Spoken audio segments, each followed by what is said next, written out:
Kemudian datanglah firman Tuhan kepada Yehu bin Hanani melawan Baesa. Bunyinya, oleh karena engkau telah kutinggikan dari debu, dan kuangkat menjadi raja atas umatku Israel. Tetapi engkau telah hidup seperti Yerobeam, dan telah menyuruh umatku Israel berdosa, sehingga mereka menimbulkan sakit hatiku dengan dosa mereka. Maka sesungguhnya aku akan menyapu bersih Baesa dan keluarganya.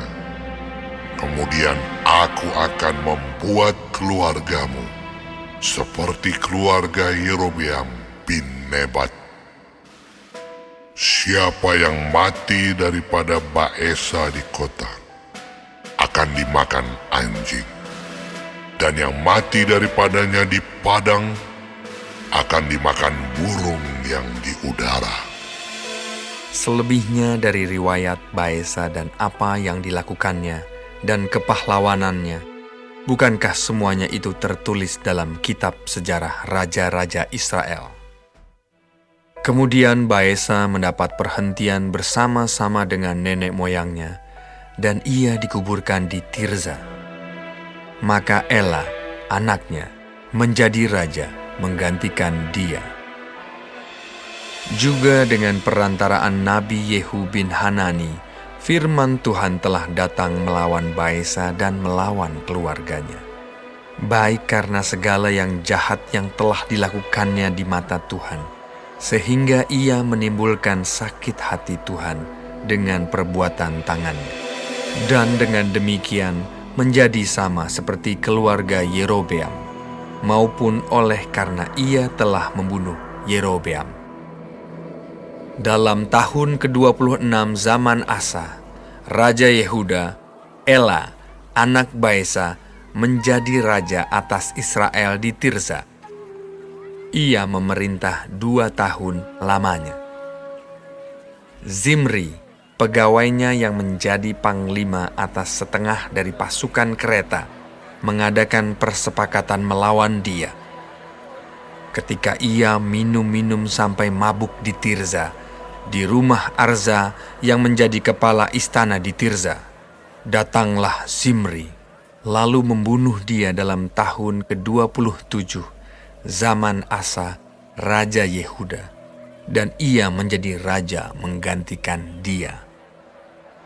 Pada waktu ia menjadi raja itu, segera sesudah ia duduk di atas tahtanya, ia membunuh seluruh keluarga Baesa.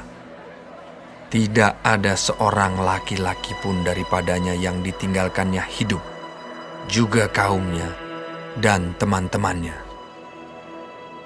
Demikianlah Zimri memunahkan seluruh keluarga Baesa, sesuai dengan firman Tuhan yang diucapkannya kepada Baesa dengan perantaraan Nabi Yehu. Oleh karena segala dosa yang telah dilakukan Baesa dan Ela anaknya, yang mengakibatkan orang Israel berdosa pula, sehingga mereka menimbulkan sakit hati Tuhan, Allah Israel, dengan dewa-dewa kesia-siaan mereka. Selebihnya dari riwayat Ela dan segala yang dilakukannya, bukankah semuanya itu tertulis dalam kitab sejarah raja-raja Israel?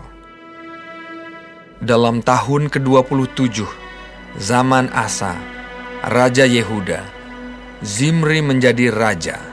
Ia memerintah 7 hari lamanya di Tirza, sedang rakyat berkemah mengepung Gibeton yang termasuk wilayah orang Filistin.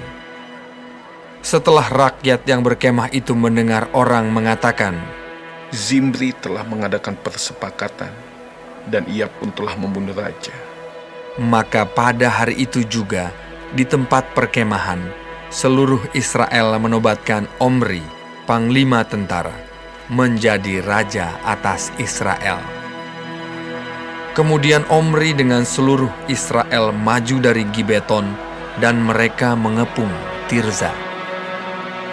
Segera sesudah Zimri melihat bahwa kota itu telah direbut, masuklah ia ke dalam puri istana raja, lalu membakar istana raja itu, sedang ia sendiri ada di dalamnya, dan ia mati. Oleh karena dosa-dosa yang telah dilakukannya dengan melakukan apa yang jahat di mata Tuhan, serta hidup menurut tingkah laku Yerobeam dan menurut dosa Yerobeam yang mengakibatkan orang Israel berdosa pula.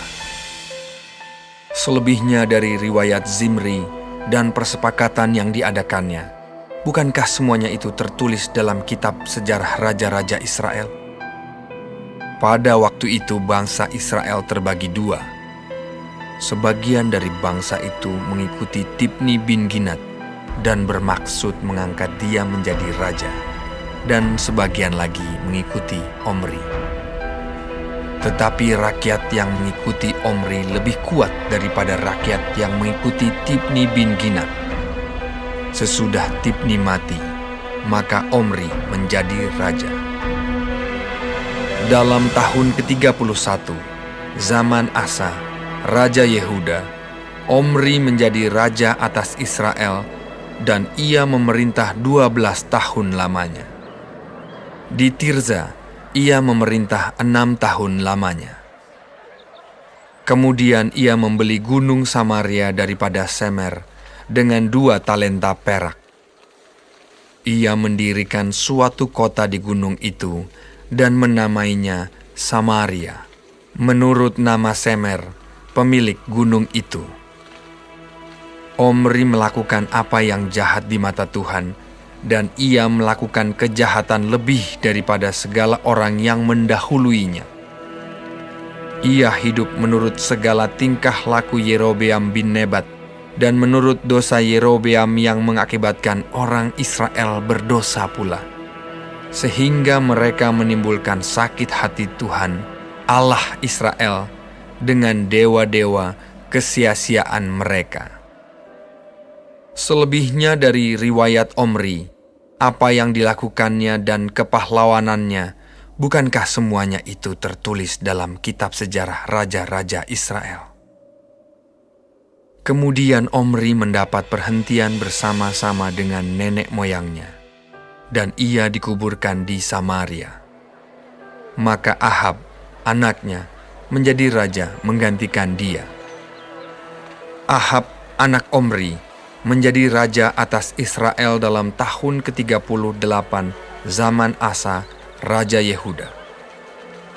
Dan Ahab bin Omri memerintah 20 tahun lamanya atas Israel di Samaria. Ahab bin Omri melakukan apa yang jahat di mata Tuhan, lebih daripada semua orang yang mendahuluinya. Seakan-akan belum cukup ia hidup dalam dosa-dosa Yerobeam bin Nebat, maka ia mengambil pula Izabel, anak Etbaal, raja orang Sidon, menjadi istrinya, sehingga ia pergi beribadah kepada Baal dan sujud menyembah kepadanya. Kemudian ia membuat mezbah untuk Baal itu di kuil Baal yang didirikannya di Samaria. Sesudah itu Ahab membuat patung Asyera, dan Ahab melanjutkan bertindak demikian, sehingga ia menimbulkan sakit hati Tuhan, Allah Israel, lebih dari semua raja-raja Israel yang mendahuluinya. Pada zamannya itu, Hiel, orang Betel, membangun kembali Yeriko. Dengan membayarkan nyawa Abiram, anaknya yang sulung, ia meletakkan dasar kota itu. Dan dengan membayarkan nyawa Segub, anaknya yang bungsu, ia memasang pintu gerbangnya, sesuai dengan firman Tuhan yang diucapkannya dengan perantaraan Yosua bin Nun.